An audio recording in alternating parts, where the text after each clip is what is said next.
So my name is Nitin, and I'm the senior operation manager at EcoCircle, powered by Econsum Services Private Limited.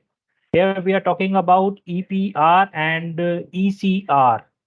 EPR stand for Extended Producer Responsibility, and that is a certificate issued by CPCB under MOEFCC.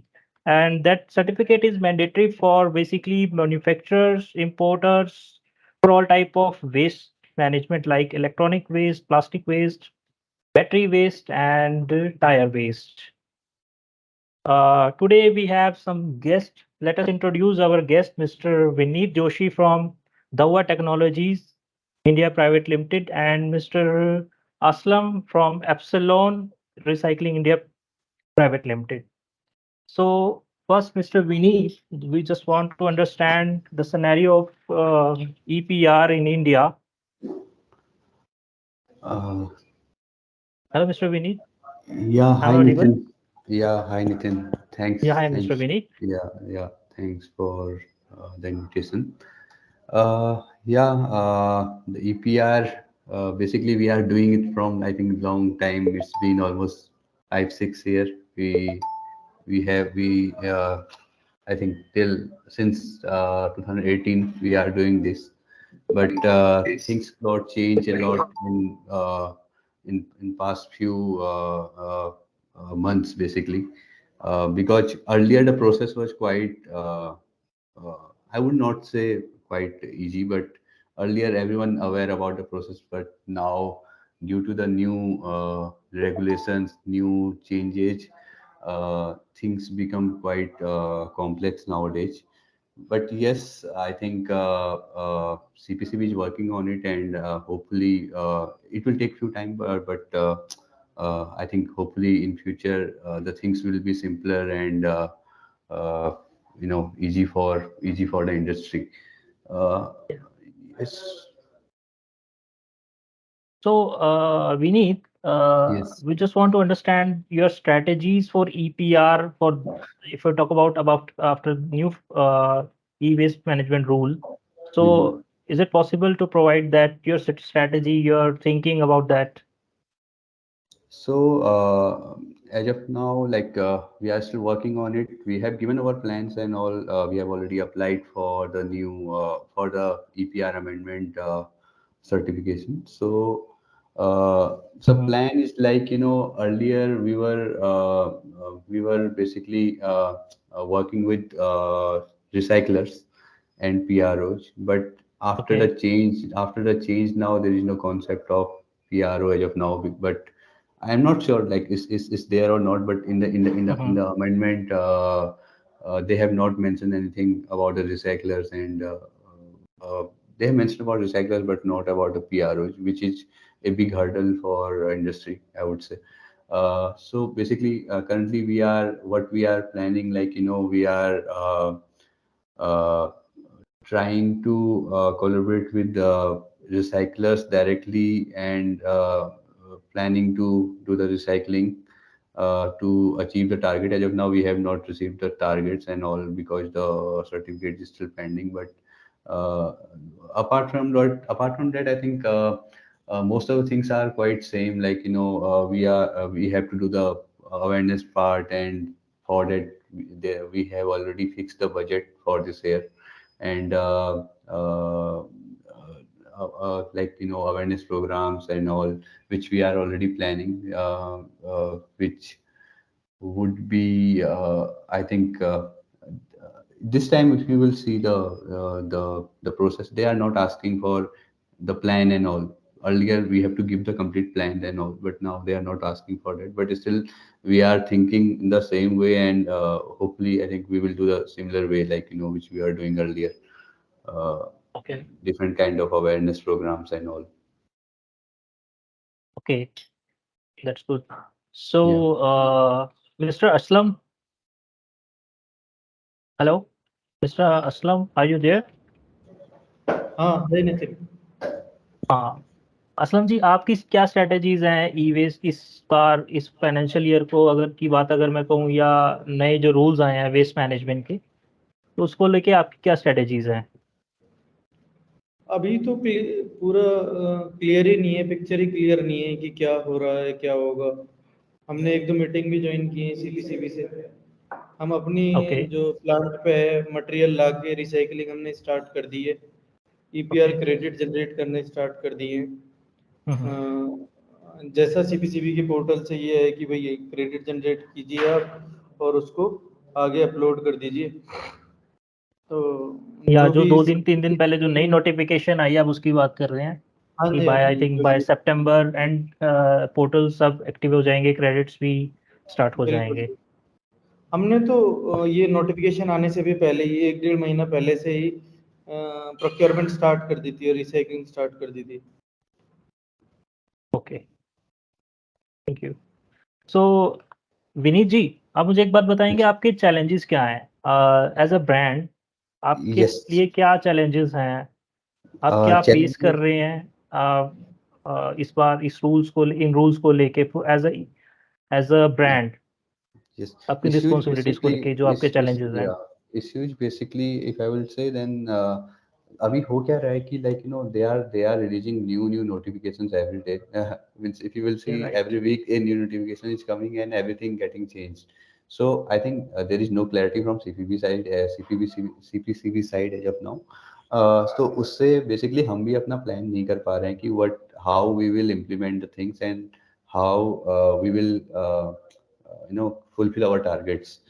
तो basically हुआ क्या है कि in our case most of the products like जो अभी amendment में cover हुए हैं वो हमारी कैटेगरी अभी ऐड हुई है एंड उसके लिए we have applied for the certificate and जब तक हमें सर्टिफिकेट नहीं मिलेगा वी कैन नॉट प्लान जब तक हमें कोई टारगेट अभी मिलेगा नहीं वी कैन नॉट प्लान कि हमें कितना करना है एंड कैसे करना है.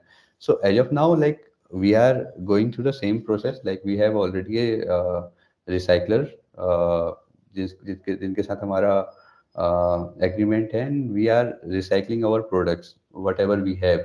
बट आई थिंक क्लैरिटी जब आएगी सीपीवी साइड से एंड चीज़ें थोड़ी क्लियर होंगी then we would be able to plan everything smoothly कि हमें टारगेट कैसे अचीव करना है.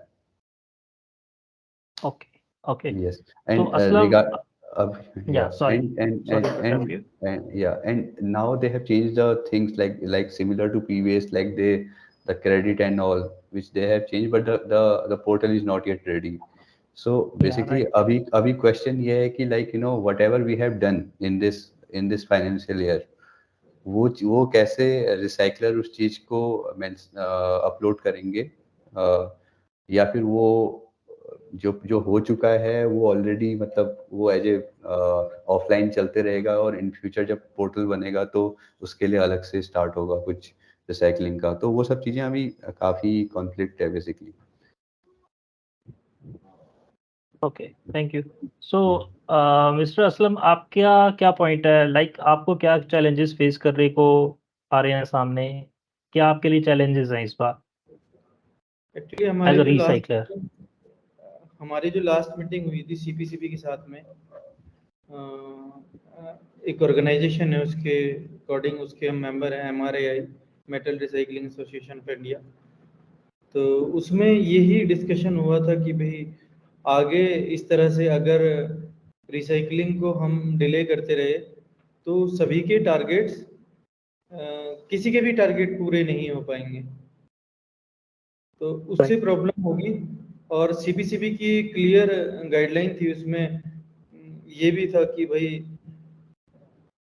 किसी भी ब्रांड के कोई टारगेट कम नहीं किए जाएंगे इस साल। वर्स्ट केस सिनेरियो में अगर इन एनी केस हो भी गया तो 10% मैक्सिमम। तो क्रेडिट तो जनरेट करना हमने इसीलिए स्टार्ट कर दिया क्योंकि काम तो क्रेडिट तो सबको चाहिए ही, इसलिए हमने अपना रिसाइकलिंग प्रोसेस स्टार्ट कर दिया। तो according to CPCB approximate 17 lakh metric ton का लाइसेंस अभी तक गवर्नमेंट ने दे दिया है फॉर रिसाइकलर्स पैन इंडिया पे अगर मैं बात करूंगा तो फर्स्ट क्वार्टर ऑलरेडी इस पे खराब हो चुका है फॉर द रिसाइकलिंग। रिसाइकलर्स ने रिसाइकलिंग की नहीं इस बार क्योंकि उनके पास टारगेट्स नहीं थे, ब्रांड्स ने कंफर्मेशंस नहीं दिए। और सेकंड क्वार्टर भी अप्रोक्सीमेट ये भी एंड है, तो इसमें भी रिसाइकलिंग नहीं हुई। मोस्ट ऑफ द रिसाइकलर्स के पास काम नहीं था इस बार। तो अगर मैं विनीत जी आपसे बात करूं कि अगर एज अ कंज्यूमर, मतलब अगर मैं ईपीआर की बात नहीं कर रहा है, if I am talking about ECR, extended consumer responsibility, तो हम्म। उसके बारे में आपका क्या पॉइंट रहेगा? लाइक ईपीआर ज्यादा जरूरी है या ईसीआर ज्यादा जरूरी है? हाँ, मेरे अकॉर्डिंग ईसीआर ज़्यादा इम्पोर्टेंट है, बट ईसीआर अभी तक, if you will say in India, I think अभी तक ईसीआर कुछ ऐसा, आई डोंट थिंक, मतलब उसमें कुछ हमने ऐसे स्टेप्स लिए हैं कि ईसीआर को लाइक प्रमोट करने के लिए। या we are doing the awareness kind of thing to promote, but hmm. I think ECR अभी के लिए तो, मैं मुझसे ज़्यादा आई थिंक रिसाइकलर उस चीज़ को प्रॉपरली बता सकते हैं कि कितना कंज्यूमर अवेयर हुआ है regarding the electronic waste and plastic waste and all. Hmm. अभी तो बेसिकली मेरे को लगता है कि ईपीआर ही ओनली पिक्चर में है, ईसीआर तो कहीं पिक्चर में है ही नहीं। तो this is my understanding, and I have means like one concern here, like because अभी हुआ है कि you told like it's already been 6 months इस ईयर के, तो और 2 क्वार्टर निकल चुके हैं ऑलमोस्ट, एंड अभी तक बिकॉज ब्रांड को पता ही नहीं है कि टारगेट क्या है, right, for the new products. तो वो बिना टारगेट के कैसे किसी को अपना वो टारगेट, मतलब किसी रिसाइकलर के साथ वर्क कर सकते हैं। तो ये मेन चैलेंज है अभी के लिए कि आई थिंक जब तक हमारे पास न्यू ईपीआर नहीं आएगा तब तक हम हाँ ठीक है, जो हमारे प्रीवियस टारगेट हैं for the already registered products, उनका anyway we are doing it, but for the new products I think because of the amendment part, I think no one having the clear idea about a target as of now. So I don't know मतलब वो कैसे in next 6 months we will fulfill the target, but this is the big challenge.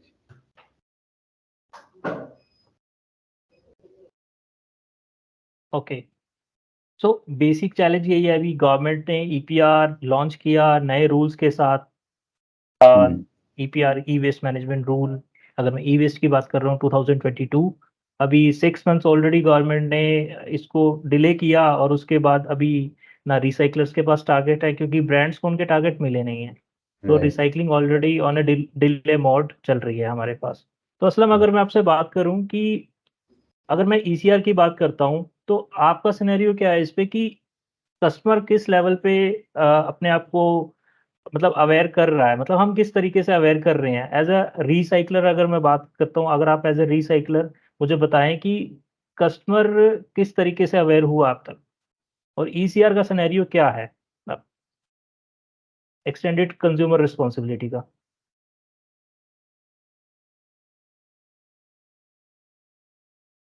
Hello.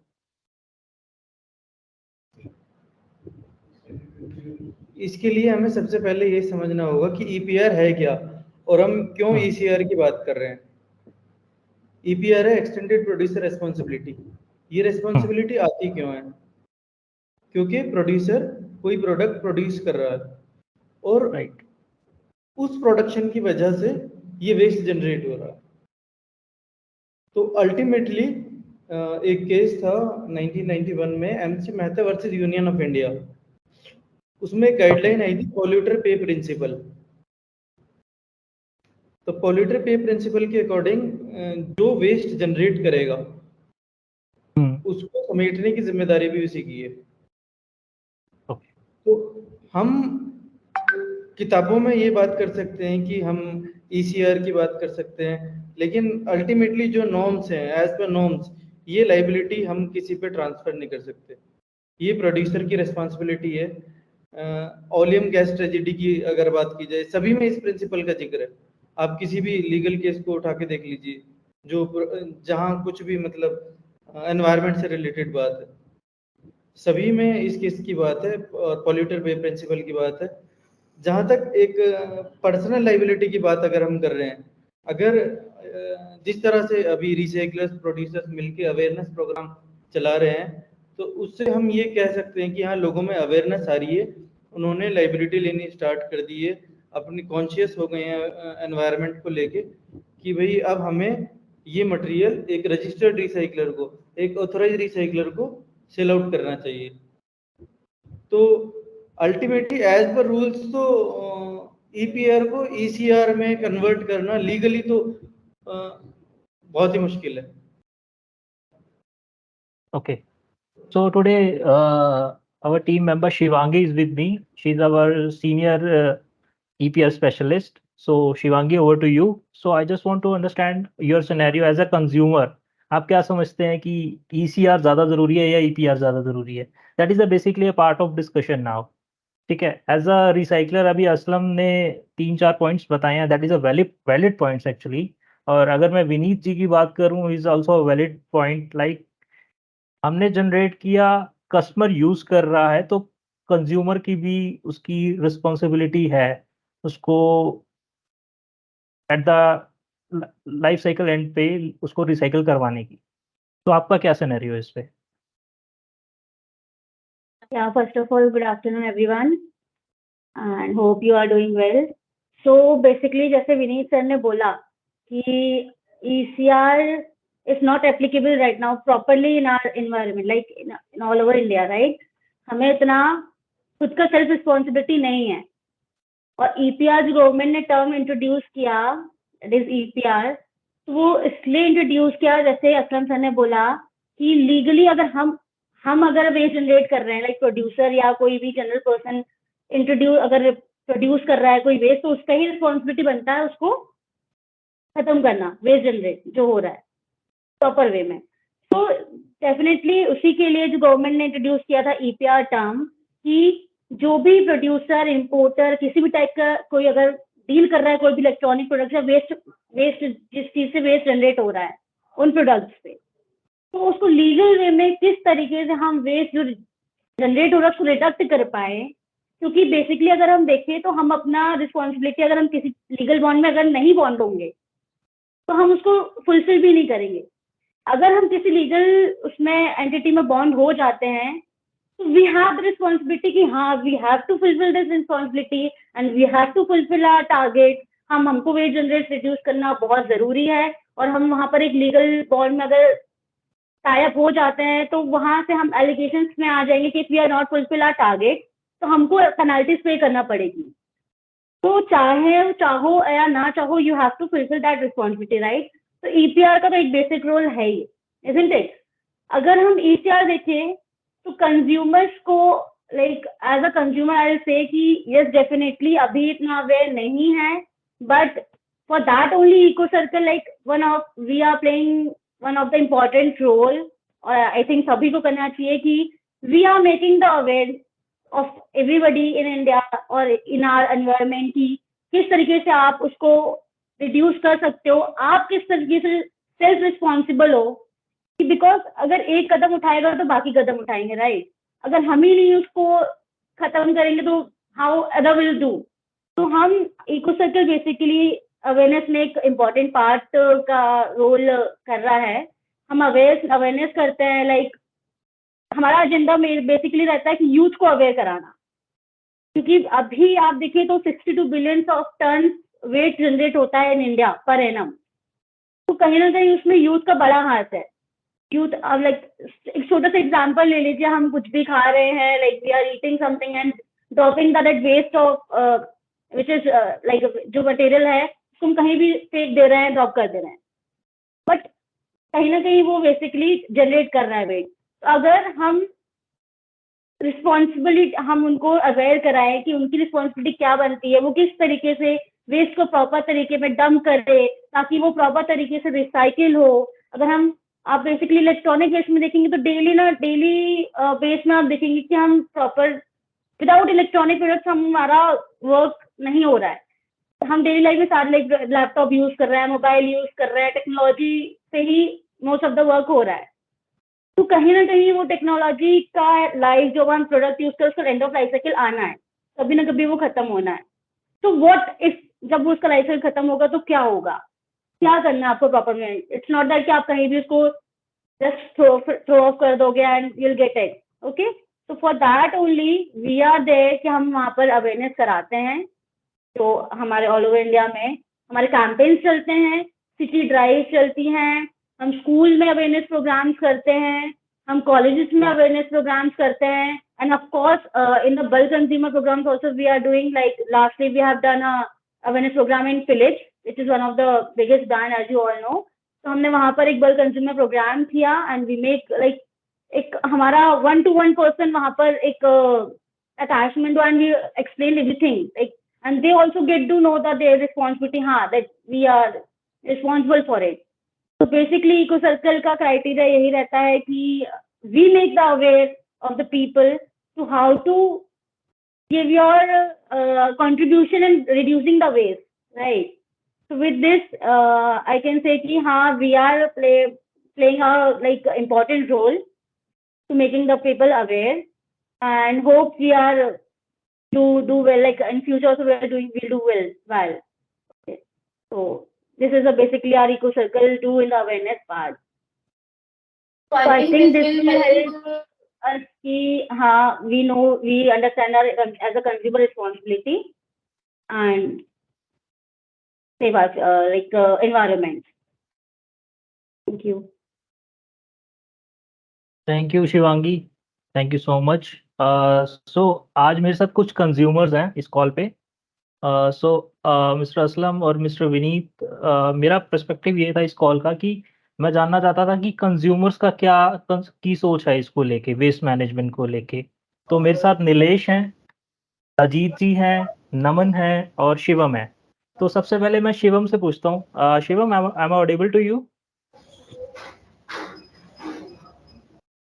Hello? Hello?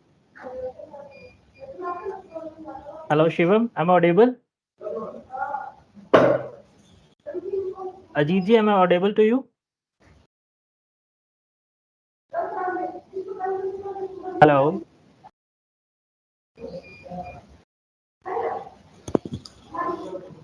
Mansi, you are audible? Hello? No problem. तो मुझे एक चीज़ और जाननी थी आप लोगों से, लाइक ये जो रिस्पॉन्सिबिलिटी है इसमें गवर्नमेंट आपकी किस तरीके से हेल्प कर रही है एज अ ब्रांड ओनर? अगर एज अ प्रोड्यूसर अगर मैं विनीत जी आपसे बात करूं तो आप क्या कहेंगे, गवर्नमेंट आपकी किस तरीके से इस पे हेल्प कर रही है और गवर्नमेंट का क्या रोल है इस पे? आई थिंक इस पार्ट में EPR के पार्ट में government basically help, I don't think मतलब वो कैसे कर सकती है, but like they can just make rules and follow, I think make everyone follow the rules. अब जो उनका basically I think government regulation बना सकती है एंड इंफ्रा बना सकती है. This is the best they can do. Otherwise means as a brand I know, like we are producing a lot of electronic waste, so it's our responsibility anyway to recycle it properly. And I think every brand, most of the brands I would say, doing the same. They are following the regulations, and they are working with lot of recyclers, PRO kind of agencies, uh, to make a good environment.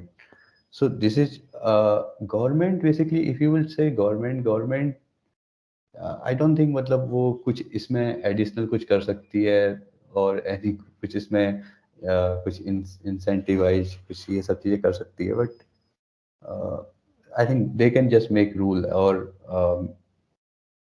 or set up the more and more recycling facility. This is the best which they can do. Also, yeah, like government is promoting a lot of things. Like if you already know, like like forest. I think they have some slogans slogans recently which they released. Like kuch Swachhata Abhiyan and all, which they have released. By this way, they can also promote the promote these things. Otherwise, I don't think they have much to do. Okay, so मेरे साथ mister Ajit हैं इस call पे। So mister Ajit, as a consumer आपकी क्या responsibilities होनी चाहिए waste management को लेके? ठीक है, तो आप क्या समझते हैं? अगर मैं पहले प्लास्टिक्स की बात करूंगा, तो अगर प्लास्टिक्स हम इतना जनरेट कर रहे हैं वर्ल्ड वाइड, और मतलब हम एज अ कंज्यूमर उसकी क्या रिस्पॉन्सिबिलिटीज होनी चाहिए और हम क्या कर सकते हैं इस पे? नितिन जी हाय, सभी को जी नमस्कार। हाय। मैं आप सबका सुन रहा था, क्योंकि लास्ट टाइम जब आप बात कर रहे थे तो शायद कुछ टेक्निकल कारणों से मैं बात नहीं कर पा रहा था। बड़ा इंटरेस्टिंग सब्जेक्ट है आपका ईसीआर और ईपीआर। तो अभी आपने प्लास्टिक की चर्चा की, तो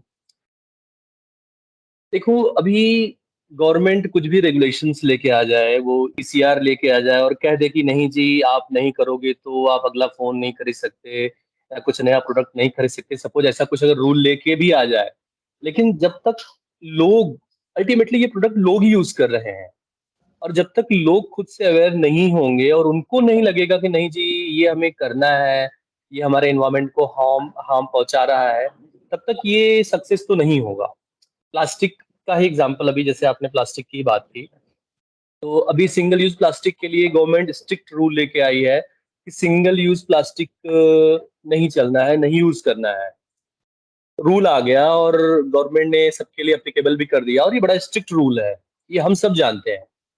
पर अगर हम प्रैक्टिकली देखें तो हम हमारे आसपास की जो भी दुकानें हैं या डेली यूज में हम जब भी अपने सब्जियां दूध जो भी खरीदने जाते हैं, तो प्लास्टिक हर जगह इजीली अवेलेबल है और लोग यूज कर रहे हैं।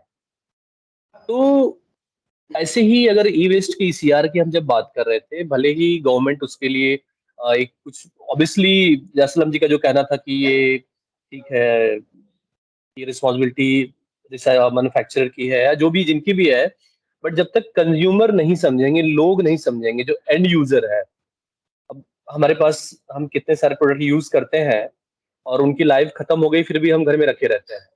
तो जब तक हम उसको डिस्कार्ड करने नहीं जाएंगे और हमें खुद से नहीं लगेगा कि इसको डिस्कार्ड करना है, तब तक तो कुछ नहीं हो सकता। तो डेफिनेटली ईसीआर बहुत जरूरी है। वो है कि बाई लॉ ये पॉसिबल नहीं है, ये सही बात है, बट ठीक है, अवेयरनेस लोगों में आ रही है, चीजें बदल रही है। 10 साल पहले जब सफाई का ये अभी अभियान शुरू हुआ था, जब क्लीन इंडिया मूवमेंट या जो भी चल रहे हैं ये सब, तो उस टाइम हमें लगता नहीं था कि जी क्या हमारी सिटीज भी इतनी नीट एंड क्लीन हो पाएंगी। पर अब हम देखते हैं कि इम्पैक्ट आया। लोग अभी कहीं अगर बाहर हैं, कुछ यूज कर रहे हैं, तो प्रोडक्ट इधर जो भी वेस्ट वगैरह होता है इधर उधर नहीं फेंकते, डस्टबिन में फेंकते हैं। तो इसी तरह से इसमें मुझे लगता है ईसीआर में भी कि भले ही बाई लॉ इसके लिए सरकार कोई लॉ नहीं लेके आएगी, बट ये है कि लोग अवेयर हो रहे हैं। सस्टेनेबिलिटी आजकल ग्लोबल एक थीम है, तो लोग भी समझ रहे हैं कि नहीं हमारी रिस्पॉन्सिबिलिटी है। और जो बात हो रही है कि अगर 2 डिग्री टेम्परेचर और बढ़ा, पृथ्वी का तापमान और बढ़ा, तो दुनिया के 30 से ज्यादा शहर पानी में डूब जाएंगे अगले दशक में। तो ये लोगों को भी ध्यान है और लोग भी धीरे धीरे अभी अवेयर हो रहे हैं। Nitin ji, I have one point, like I was just thinking about what government can do. Like, if you have heard, like in Europe there is a uh, policy called uh, common charger policy, like where only the Type C chargers now allowed. In I think this is going to be mandated from Jan 1st.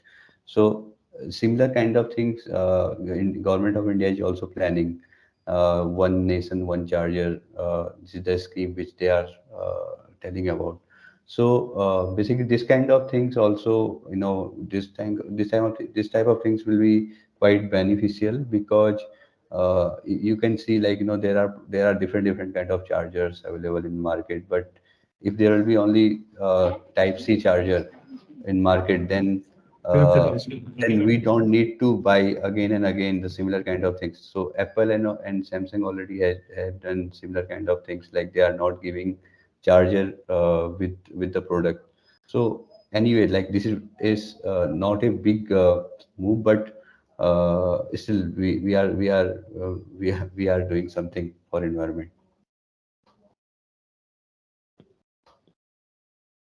Yeah, thank you so much. So, Mr. Aslam, we have some questions in chat. Do recyclers wipe out data from laptops and smartphones? क्या recyclers data डिगॉस कर सकते हैं laptops में से और smartphone से wipe out कर सकते हैं?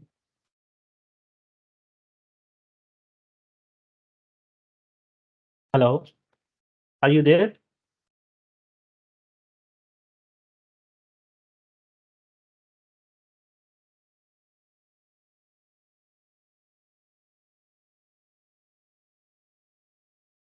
Mr. Aslam?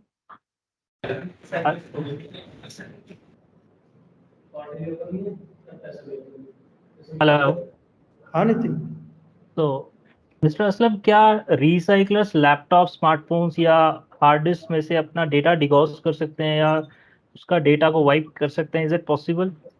बिल्कुल कर सकते हैं। हमारे पास हार्ड डिस्क डिगोसर है, ओके, उसमें जो डेटा डिगोस होगा वो रिकवरेबल नहीं है किसी भी टेक्नोलॉजी से। Okay, that will be good. तो इसमें आर्टिफिशियल इंटेलिजेंस और इंटरनेट ऑफ थिंग्स का क्या रोल है?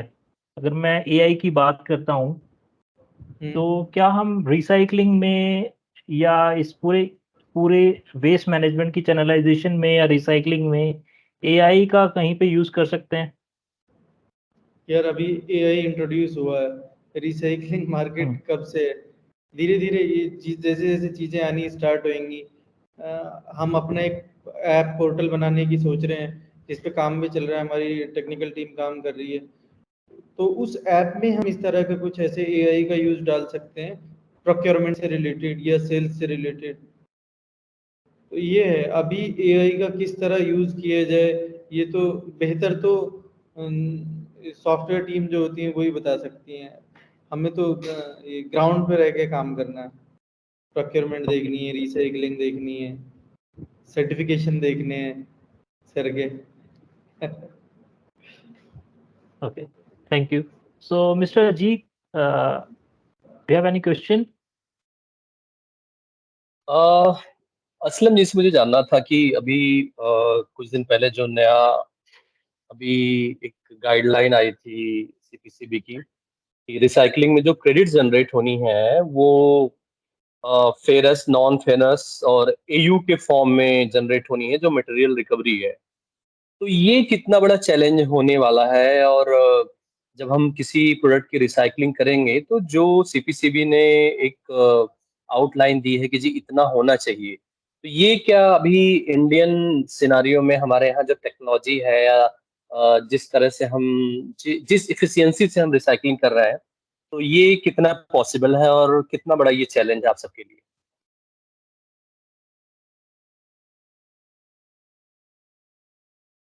म्यूट है आपका, शायद शायद म्यूट है, तो एक बार अनम्यूट कर लें। मुझे नहीं लगता कि ये चैलेंज है। हम मार्केट से मटेरियल प्रोक्योर कर रहे हैं, ब्रांड से प्रोडक्शन का मटेरियल ले रहे हैं, उसमें जो रिकवरी आ रही है, हम पहले भी मास बैलेंस रिपोर्ट जनरेट करते थे। ऐसा हो सकता है उसमें 10-20% का ऊपर नीचे हो सकता है। तो इसके लिए फ्लेक्सिबल है सीपीसीबी भी। अगर उतनी रिकवरी नहीं आ पा रही है, उससे कम रिकवरी आ रही है या ज़्यादा रिकवरी आ रही है, क्योंकि कोई भी टेक्नोलॉजी पैरेलल नहीं चलती। पहले वॉशिंग मशीन, फ्रिज बनते थे, कॉपर के कंप्रेसर उसमें लगते थे, आजकल एल्यूमिनियम के लग रहे हैं। एयर कंडीशनर में जो रेडिएटर होता है वो कॉपर का आता था, आजकल एल्यूमिनियम का आ रहा है। इसी तरह आप सभी टेक्नोलॉजी में जाएंगे, मटेरियल अगर हमारे पास आ जा रहा है 10 साल या 20 साल पुराना, तो उसमें कॉपर की रिकवरी ज़्यादा होगी। बिल्कुल लेटेस्ट मटेरियल आ गया इन एनी केस, तो उसमें एल्यूमिनियम की रिकवरी ज़्यादा होगी। तो वो नंबर्स मैच करना थोड़ा सा मुश्किल है, लेकिन चैलेंजिंग नहीं है। हम मास बैलेंस रिपोर्ट बनाएंगे, उसके बिहाफ पे क्रेडिट जनरेट करेंगे और उसका बेनिफिट्स लेंगे। इसमें चैलेंज क्या है?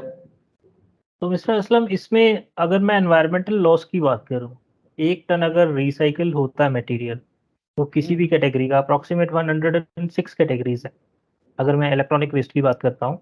तो इसमें 1 टन मटेरियल रिसाइक्लिंग में एनवायरमेंटल लॉस कितना है? मटेरियल एनवायरमेंटल लॉस उसमें डस्ट पार्टिकुलर्स कितने हैं? और अगर मैं स्टोन्स की बात करता हूँ या कुछ ऐसा प्रोडक्ट होगा जो जिसकी रिकवरी करना पॉसिबल नहीं है, तो उसकी परसेंटेजेस कितनी है? और कुछ एक प्रोडक्ट्स ऐसे हैं जिनकी रिसाइक्लिंग नहीं हो सकती, लाइक अगर मैं बात करूँ कार्बन रिलेटेड प्रोडक्ट्स जो हमारी कार्ट्रिजेज़ हैं, प्रिंटर कार्ट्रिजेज़ हैं या उनकी जो टैंक बॉटल्स हैं, ग्लास है, तो इसका आपका क्या सिनेरियो है? इसको किस तरीके से आप लोग प्रोसेस करते हैं? हम पहले तो ट्राई यही कर रहे हैं, एफर्ट कर रहे हैं कि इस सभी चीज़ों से एक अच्छी रिकवरी हम निकाल सकें। हम हमारी R&D टीम है, उस पे रेगुलर अटेम्प्ट हो रहे हैं, कोशिशें की जा रही हैं कि सबसे कुछ ना कुछ निकले और हम कोशिश कर रहे हैं कि इसमें लैंडफिलेबल चीज़ें कम से कम हों। जैसे प्रिंटर का ग्लास है, वो रिसाइक्लेबल ग्लास है, लेकिन अगर हम पिक्चर ट्यूब जो टीवी CRT मॉनिटर है उसके ट्यूब की बात करें वो नॉन रिसाइक्लेबल है। तो अगर इन फ्यूचर उसका कोई सॉल्यूशन आता है तो हम उसको लैंडफिल ना करके रिसाइकल करेंगे। लेकिन जब तक मार्केट में कोई सॉल्यूशन अवेलेबल नहीं है या हम कोई सॉल्यूशन नहीं ढूंढ पा रहे हैं, तब तक के लिए ये लैंडफिल ही करना पड़ेगा। Okay, thank you. So mister Aslam, अगर मैं ई वेस्ट की बात करता हूँ, अप्रॉक्सीमेट 1 टन मटेरियल में जो पीसीबी है अप्रॉक्सीमेट 10 टू 15% है, ठीक है? तो उस पीसीबी में जो प्रीशियस मेटल्स हैं, उसकी रिकवरी रेट कितनी रहती है? ऐसे डिपेंड करता है प्रोडक्ट टू प्रोडक्ट। अब अगर आप कीबोर्ड की बात करेंगे, कीबोर्ड में एक छोटा सा पीसीबी है, 1 किलो में 10 ग्राम में नहीं निकलेगा। या सीपीयू की बात करेंगे तो 1 किलो में 400 ग्राम में निकल 7 किलो में 400 ग्राम निकलेगा, मतलब 1 किलो में 40-50 ग्राम में निकल सकता है। और कीबोर्ड की पीसीबी से कोई प्रीशियस मेटल की रिकवरी नहीं है। मोबाइल के और लैपटॉप के इससे मदरबोर्ड से प्रीशियस मेटल की रिकवरी है। अब इसमें भी अगर मदरबोर्ड में भी आप जाएं तो अगर हम कार्ड्स और रैम प्रोसेसर इनकी बात करें तो इनका रिकवरी रेशियो और अच्छा है कंपैरेटिवली मदरबोर्ड। सर्वर में जाएंगे, बीटीएस में जाएंगे, डिफरेंट डिफरेंट है। किसी भी एक आइटम के लिए हम ये नहीं बोल सकते कि इसका रेशियो ये आ जाएगा।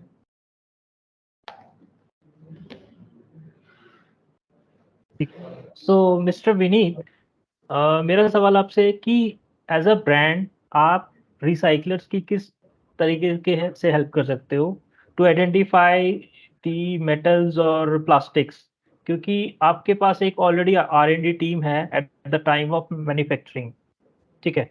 तो क्या आप लोग रिसाइकलर्स की इसमें कुछ हेल्प कर सकते हैं to identify the basically the plastics, क्योंकि प्लास्टिक के काफ़ी सारे मॉड्यूल्स हैं, तो इस पे आप कुछ अपना सिनेरियो बताएंगे? Basically in our case I am telling, हम बेसिकली ट्राई कर रहे हैं कि हम प्लास्टिक फ्री पैकेजिंग कैसे यूज कर सकते हैं। So like if you will see EP सबसे ज़्यादा यूज होता है किसी भी प्लास्टिक में, किसी भी प्रोडक्ट में। सो बेसिकली उसका यूज ये है कि उसकी स्ट्रेंथ अच्छी है। So what we are planning nowadays कि हम ईपीयू को कैसे ब्राउन ब्राउन बॉक्स में रिप्लेस कर सकते हैं, brown card, I am not sure the exact name, but जो अपने ब्राउन पेजेज होते हैं तो उसका गत्ता टाइप होता है, उसमें हम कैसे उसको कंबाइन कर सकते हैं। Basically if you will C similar kind of regulation is there in Europe as well, where EP is completely banned and you have to use the brown cartridge instead of EP. तो अभी जो mostly हमारा जो focus है वो यही है कि हम ईपी को कैसे रिप्लेस कर सकते हैं, एंड जो हम आउटर पैकेजिंग में प्लास्टिक है उसको कैसे रिड्यूस कर सकते हैं। इफ यू विल से कि हम कैसे हेल्प कर सकते हैं, तो आई थिंक पी वेस्ट में तो कुछ ऐसा है नहीं, लाइक पी वेस्ट में आपको रिड्यूस ही करना पड़ेगा अपना प्रोडक्ट की पैकेजिंग में से प्लास्टिक को, और उसका सबसे अच्छा आई थिंक सॉल्यूशन यही है कि हम प्लास्टिक को रिप्लेस करके किसी बायोडिग्रेडेबल मटेरियल को कैसे यूज कर सकते हैं. This is the best we can do. But yeah in electronic waste I think still lot of things need to be done, like what we are trying as of now कि हम recyclable material use करें now. धीरे धीरे basically हमारी R&D basically now focusing on get the recyclable material as well, जिससे कि हम recyclable material at least try करें कि 20-30% एटलीस्ट स्टार्टिंग करें कि हम यूज करें अपने components and all. So in this way we can save the environment, but recycling के लिए basically if you will say any technology and all, I think हमारे साइड से तो ऐसा कुछ स्पेशल नहीं है, but we are trying to reduce the e-waste or p-waste by using biodegradable material and recyclable material.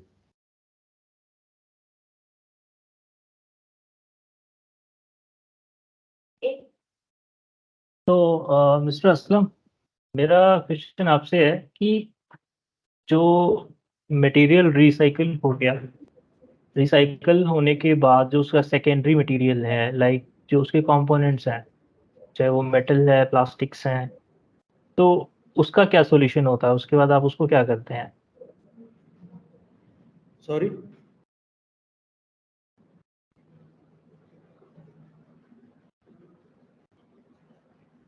Repeat करेंगे नितिन? मैं कह रहा हूँ मटेरियल रिसाइकिल हो गया, उसके बाद जो उसका सेकेंडरी मटेरियल है वेस्ट के, जो कंपोनेंट्स हैं, जो सेग्रीगेशन है, वो सेग्रीगेशन आप किस लेवल पे करते हैं? और सेग्रीगेशन के बाद जो प्रोडक्ट बचा है, चाहे वो प्लास्टिक्स है, चाहे मेटल है, ठीक है, या हज़ार्ड है, तो उसको आप किस तरीके से आगे प्रोसेस करते हैं? जो डिफरेंट प्रोडक्ट्स इसमें से निकल रहे हैं, आयरन है, कॉपर है, प्लास्टिक है, जो रिसाइकलेबल प्रोडक्ट्स हैं उनको उनके रिसाइकलर्स को सेल आउट कर देते हैं, रजिस्टर्ड और हज़ार्ड का क्या करते हैं आप? हज़ार्ड में जैसे ऑयल है, ऑयल के भी रिसाइकलर हैं. ओके. जो हज़ार्ड में भी अगर कुछ रिसाइकलेबल चीजें हैं, जैसे बैटरी है, ऑयल है, ये रिसाइकलेबल है, तो बैटरी हम बैटरी रिसाइकलर को दे देते हैं, ऑयल रिसाइकलर को दे देते हैं. जो बचता है, जो रिसाइकलेबल नहीं है, उसे लैंडफिल करा देते हैं. Okay, that's great. So in EcoCircle, what we are doing right now, we are doing EPR for e-waste, battery waste, plastic waste, and tire waste. Tire waste, we just started tire waste 2 months ago. So हम हमारे साथ जो associated brands हैं, उनका जो scenario है, और basically जो हमारे साथ एसोसिएटेड रिसाइकलर्स हैं, उनका जो सिनेरियो है, हम दोनों के पर्सपेक्टिव देख के उसी तरीके से काम कर रहे हैं. सीपीसीबी ने जो नया रूल निकाला, जो नई गाइडलाइंस हैं, वो क्लियर हो चुकी हैं, ठीक है? ब्रांड्स को भी क्लियर हो चुकी हैं, रिसाइकलर्स को भी क्लियर हो चुकी हैं. जहाँ तक बात है पीआरओ की, पीआरओ अभी एग्जिस्ट कर रहे हैं, मे बी कुछ फर्दर कुछ नोटिफिकेशन आ सकती है, we don't know, but we are as a service provider, we definitely help brands और रिसाइकलर्स. और अगर मैं बात करूं एज अ सोशल रिस्पॉन्सिबिलिटी की बात करता हूं, तो रिसाइकलर्स अभी अप्रॉक्स अच्छा काम कर रहे हैं. और thank you so much everyone. अगर thank you so much Vineet ji, thank you so much Aslam भाई, and thank you everyone. Thank you so much for Welcome. joining this call. Thank you, Nitin. Thank you so much.